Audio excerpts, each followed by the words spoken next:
Hello everyone and welcome back to my YouTube channel English literature hub. जैसे कि आप सभी जानते ही हैं कि अभी हम पढ़ रहे हैं पार्टीशन लिटरेचर, विभाजन का इतिहास। और पार्टीशन लिटरेचर की ये मेरी 4th वीडियो है। आज की इस नई वीडियो में मैं आपके लिए लेकर आई हूँ पार्टीशन राइटर इस्मत चुगताई के द्वारा लिखी गई एक शॉर्ट स्टोरी जिसका नाम है रूट्स। रूट्स को हिंदी में जड़ें बोलते हैं।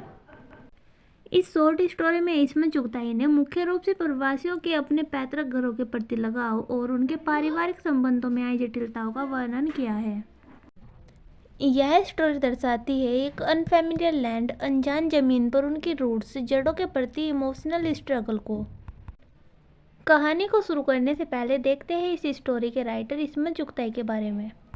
इस्मत चुगताई का जन्म 21 अगस्त 1915 में उत्तर प्रदेश के बदायूं में हुआ था और इनकी मृत्यु 24 अक्टूबर 1991 में हुई थी। उनकी मदर का नाम नुसरत खानम और उनके फादर का नाम मिर्जा कासिम बेग चुगताई था, जो पेशे से एक पुलिस ऑफिसर थे और उनकी मदर एक हाउसवाइफ थी। इस्मत चुगताई एक प्रसिद्ध उर्दू राइटर और स्टोरी राइटर और एक नाटककार भी थी। साहित्य में इन्हें इस्मत आपा के नाम से भी जाना जाता है। इस्मत का परिवार एक मध्यम वर्ग मुस्लिम परिवार था। इस्मत ने अपनी शिक्षा अलीगढ़ मुस्लिम यूनिवर्सिटी से प्राप्त की थी। उन्होंने उर्दू साहित्य में एमए की डिग्री हासिल की। फिर इस्मत की साहित्य में रुचि जागी और उन्होंने अपनी लिखाई शुरू की। इस्मत चुगताई ने अपनी पहली कहानी संगो किस्त 1938 में लिखी थी। उनकी कहानियों में महिलाओं के जीवन, उनके अधिकारों और उनके संघर्षों का वर्णन किया गया है। इस्मत के फेमस वर्क्स में संगो किस्त, लिहाफ, टेढ़ी लकीर, जिद्दी आदि रचनाएं शामिल हैं। इस्मत चुगताई की विरासत उर्दू साहित्य में अमर है। उनकी कहानियों ने महिलाओं के जीवन को दर्शाया है और उनके अधिकारों के लिए आवाज़ उठाई है। इस्मत चुगताई को उर्दू साहित्य की सबसे महत्वपूर्ण लेखिकाओं में से एक माना जाता है। So that's all about Ismat Chughtai. तो अब शुरू करते हैं अपनी स्टोरी के बारे में, जिसका नाम है रूट्स, जो लिखी गई है इस्मत चुगताई के द्वारा। रूट्स एक ऑटोबायोग्राफिकल शॉर्ट स्टोरी है जो 1952 में पब्लिश की गई थी। ये स्टोरी इस्मत चुगताई के द्वारा अपनी ज़िंदगी के अनुभवों, पारिवारिक पहलुओं और सामाजिक और राजनीतिक परिवर्तनों के संदर्भ में लिखा गया है। रूट्स को उर्दू साहित्य की एक महत्वपूर्ण रचना माना जाता है। इसमें इस्मत चुगताई ने अपनी आत्मकथात्मक शैली, ऑटोबायोग्राफिकल शैली में सामाजिक और राजनीतिक मुद्दों को उजागर किया है। इस्मत चुगताई की शॉर्ट स्टोरी में 3 मुख्य कैरेक्टर्स हैं, जिसमें पहला कैरेक्टर है मिर्जा साहिब का, जो एक वृद्ध आदमी होते हैं जो अपने पैतृक घरों से बहुत ज़्यादा अटैचमेंट रखते हैं और इन्हीं कारणों से वह अपने पैतृक घरों को छोड़कर जाने के विचार से संघर्ष कर रहे होते हैं। और सेकंड मेन कैरेक्टर है उनकी वाइफ का, जो एक प्रैक्टिकल वुमेन होती है, जो पाकिस्तान जाने के लिए काफ़ी ज़्यादा एक्साइटेड होती है और अपने परिवार के लिए एक बेहतर भविष्य की इच्छा रखती है।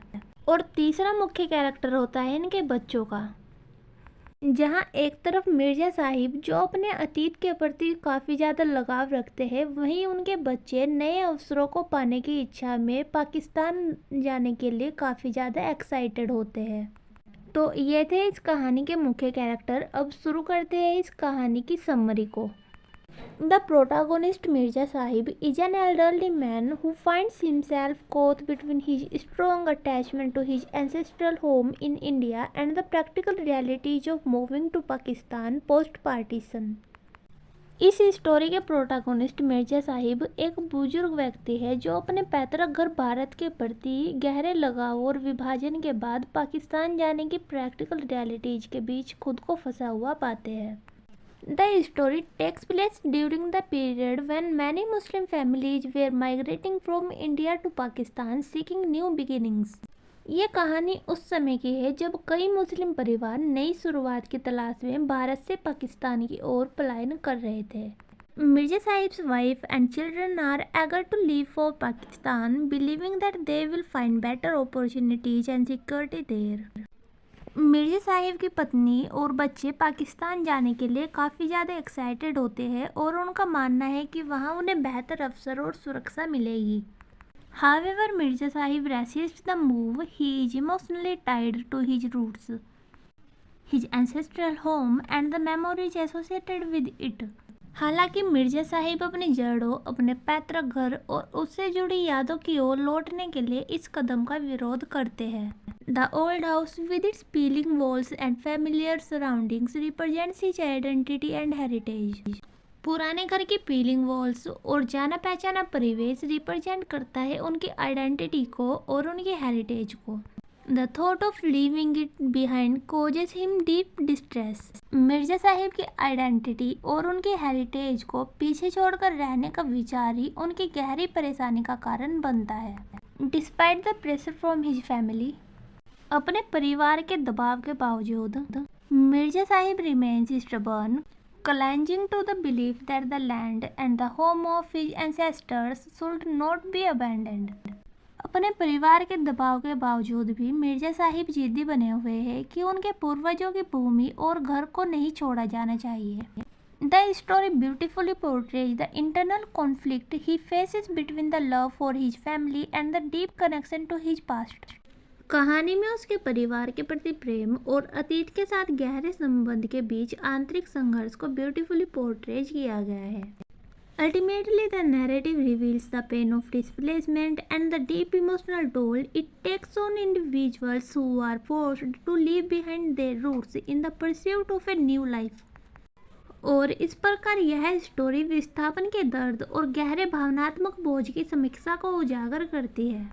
यह स्टोरी उन व्यक्तियों पर आधारित है जिन्हें अपने नए जीवन की तलाश में अपनी जड़ों को पीछे छोड़ने के लिए मजबूर होना पड़ा था। So that all about short story roots who written by Ismat Chughtai. और हाँ, एक बात और, इस स्टोरी में से एक क्वेश्चन जो मोस्टली एग्जाम में आ ही जाता है वो है discuss the theme of roots by Ismat Chughtai, how does the title reflect the underlining message of the story. यह एक लॉन्ग क्वेश्चन है जो एग्जाम में इस स्टोरी में से ज़रूर आता है। आप इस क्वेश्चन का स्क्रीनशॉट ले सकते हैं या फिर डिस्क्रिप्शन में दिए हुए टेलीग्राम चैनल को ज्वाइन करें और वहां से आपको पार्टीशन लिटरेचर के सभी नोट्स PDF में आपको मिल जाएंगे। वीडियो अच्छी लगी हो तो वीडियो को लाइक करना और चैनल को सब्सक्राइब करना बिल्कुल मत भूलना। I hope you understand this topic. मिलते हैं नेक्स्ट वीडियो में।